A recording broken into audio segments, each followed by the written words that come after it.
اعوذ باللہ من الشیطان الرجیم بسم اللہ الرحمن الرحیم۔ تمام سننے اور دیکھنے والوں کو السلام علیکم ورحمۃ اللہ وبرکاتہ۔ میرے چینل پہ آپ لوگوں کو خوش آمدید۔ پیش ہے ایک کہانی جس کا عنوان ہے ایماندار لڑکی۔ یہ ایک اخلاقی اور سچی کہانی ہے۔ مسلمانوں کے دوسرے خلیفہ حضرت عمر فاروق رضی اللہ تعالی عنہ اپنے وقت کے اتنے بڑے حکمران تھے کہ دنیا کا کوئی دوسرا بادشاہ ان کی برابری کا دعویٰ نہیں کر سکتا تھا، لیکن ان کی سادگی کی یہ حالت تھی کہ معمولی سے مکان میں رہتے تھے اور بالکل سادہ لباس پہنتے تھے، جو پھٹ جاتا تھا تو اس میں پیوند لگا لیتے تھے، پھٹے پرانے جوتے پہنتے تھے، کام کرتے کرتے تھک جاتے تو مسجد کے ایک گوشے میں زمین پر ہی لیٹ جاتے تھے۔ ان کا قاعدہ تھا کہ اپنے خادم اسلم کو ساتھ لے کر اکثر رات کو گشت کیا کرتے تھے تاکہ غریبوں اور حاجت مندوں کے حالات معلوم کر کے ان کی تکلیفوں کو دور کر سکیں۔ ایک دن گشت کرتے کرتے شہر سے کچھ دور نکل گئے۔ وہاں دیکھا کہ ایک جھوپڑے کے باہر ایک عورت ہنڈیا چولہے پر رکھے کچھ پکا رہی ہے۔ اس کے پاس 2-3 بچے بری طرح رو رہے ہیں۔ حضرت عمر رضی اللہ نے اس عورت سے پوچھا، بی بی کیا بات ہے، یہ بچے کیوں رو رہے ہیں؟ اس نے کہا، ان بچوں کو کئی وقتوں سے کھانا نہیں ملا ہے، گھر میں اللہ کے نام کے سوا کچھ نہیں ہے۔ ان کو بہلانے کے لیے خالی ہنڈیا میں پانی ڈال کر اس کو چولہے پر چڑھا رکھا ہے، شاید کھانے کے انتظار میں روتے روتے سو جائیں۔ حضرت عمر رضی اللہ کو یہ سن کر بہت دکھ ہوا۔ اسی وقت اسلم کو ساتھ لے کر شہر واپس گئے اور سرکاری گودام سے آٹا، گھی، گوشت اور کھجوریں لی اور اپنے پیٹھ پر لاد دیں۔ اسلم نے کہا کہ امیر المومنین، یہ سامان میں اٹھا لیتا ہوں، لیکن حضرت عمر رضی اللہ نے کہا، قیامت کے دن میرا بوجھ تم نہیں اٹھاؤ گے۔ گر سارا سامان خود اٹھا کر اس عورت کے پاس لے گئے۔ اس نے فوراً آٹا گوندھا اور گوشت ہنڈیا میں ڈال کر پکنے کے لیے رکھ دیا۔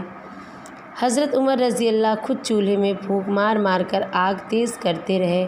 کھانا تیار ہوا تو بچوں نے پیٹ بھر کر کھایا اور پھر اچھلنے کودنے لگے۔ حضرت عمر رضی اللہ انہیں دیکھتے اور خوش ہوتے تھے۔ عورت نے کہا، اللہ تم کو اس نیکی کا اچھا بدلہ دے، مسلمانوں کا امیر تو تم کو ہونا چاہیے تھا، نہ کہ عمر رضی اللہ کو۔ حضرت عمر رضی اللہ مسکراتے ہوئے شہر واپس گئے اور دوسرے دن اس عورت اور اس کے بچوں کا وظیفہ مقرر کر دیا۔ وہ عورت یہ نہیں جانتی تھی کہ یہی عمر رضی اللہ عنہ ہیں۔ اس کو لگا کہ یہ کوئی نیک بندہ ہے۔ ایک رات حضرت عمر رضی اللہ اسلم کے ہمراہ اس طرح مدینہ کی گلیوں میں گشت کر رہے تھے کہ ایک مکان سے کسی عورت کی آواز آئی۔ وہ کہہ رہی تھی، بیٹی اٹھو اور اس دودھ میں کچھ پانی ملا دو۔ حضرت عمر رضی اللہ کے قدم وہیں رک گئے۔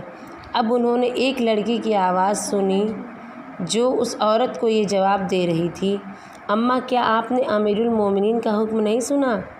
انہوں نے منادی کروائی تھی کہ کوئی شخص دودھ میں پانی ملا کر دوسروں کے ہاتھ فروخت نہ کرے۔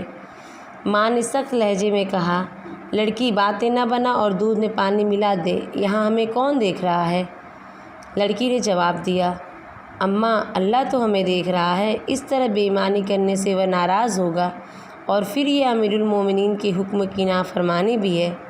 کیا یہ گناہ نہیں کہ ہم امیر المومنین کے سامنے تو ان کی اطاعت کریں اور ان کی غیر حاضری میں ان کے حکم کی پرواہ نہ کریں؟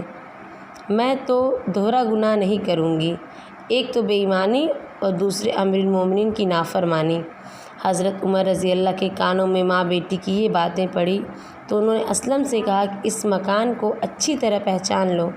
صبح ہوئی تو انہوں نے اسلم کو اس مکان پر یہ معلوم کرنے کے لیے بھیجا کہ یہ ماں بیٹی کون ہیں۔ اسلم نے واپس آ کر بتایا کہ یہ مکان ایک بیوہ عورت کا ہے اور لڑکی اس کی بیٹی ہے۔ حضرت عمر رضی اللہ عنہ کو اس لڑکی کی ایمانداری اتنی پسند آئی کہ انہوں نے اسے اپنی بہو بنانے کا فیصلہ کر لیا۔ چنانچہ انہوں نے اپنے بیٹے عاصم رضی اللہ کے لیے اس کا رشتہ مانگ لیا۔ اسی طرح یہ اللہ سے ڈرنے والی ایماندار لڑکی امیر المومنین کی بہو بن گئی۔ بنو امیہ کے مشہور خلیفہ حضرت عمر رحمۃ اللہ بن عبدالعزیز اس نیک خاتون کے نواسے تھے۔ انہیں اپنے عدل و انصاف، سادگی اور پرہیزگاری کی وجہ سے عمر فاروق ثانی کہا جاتا ہے۔